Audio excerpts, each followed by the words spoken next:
નમસ્કાર, હું ભરત ભાવસા છેલ્લા 35 વર્ષથી ગુજરાતી સિરિયલો સાથે સંકળાયેલો છું. રંગભૂમિ સાથે સંકળાયેલો છે. હિન્દી ગુજરાતી સિરિયલની અંદર ઘણું કામ કર્યું છે. છેલ્લા ઓક્ટોબર મહિનામાં અવધેશભાઈનો મને ફોન આવ્યો હતો કે ભરતભાઈ એક રોલ છે, આવીને કરી જાઓ. પણ મેં એમને ના પાડી, કારણ કે જનરલી ગુજરાતી સિરિયલની અંદર વળતર બહુ ઓછું મળે છે કમ્પેર ટુ હિન્દી સિરિયલ.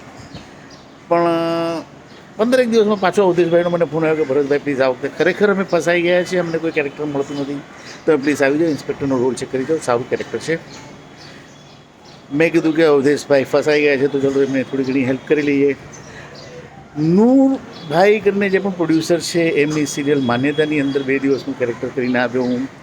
એના પછી જનરલી ધારા પ્રમાણે 3 મહિનાની અંદર પૈસા મળી જવા જોઈએ, પણ આજ સુધી ઓક્ટોબરથી ઓક્ટોબર થવા આવ્યો છે, પૈસા મળ્યા નથી.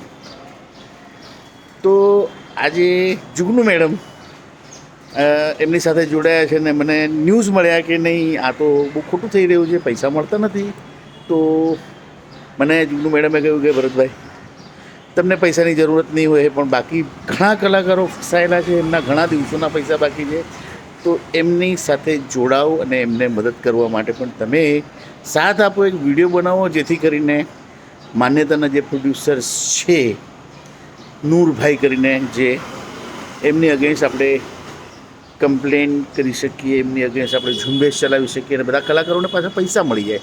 મારી તમને લોકોને રિક્વેસ્ટ છે કે આ કેસને એક એવા પ્લેટફોર્મ પર મૂકો જેને કારણે માન્યતાના પ્રોડ્યુસરો સમહાવ મજબૂર થઈને પણ, જે કલાકાર ભાઈઓ તમને ખબર છે કે ભાઈ આના સિવાય બીજું બધું કરતા નથી, અને દરેક જણ સુપરસ્ટાર તો બની નથી શકતો, એને લાખો રૂપિયા મળતા હોય, તો નાના મોટા પૈસામાં લોકો કામ કરતા હોય કલાકાર લોકો, તો એ લોકોના પૈસા ટાઈમસર મળી જવા જોઈએ.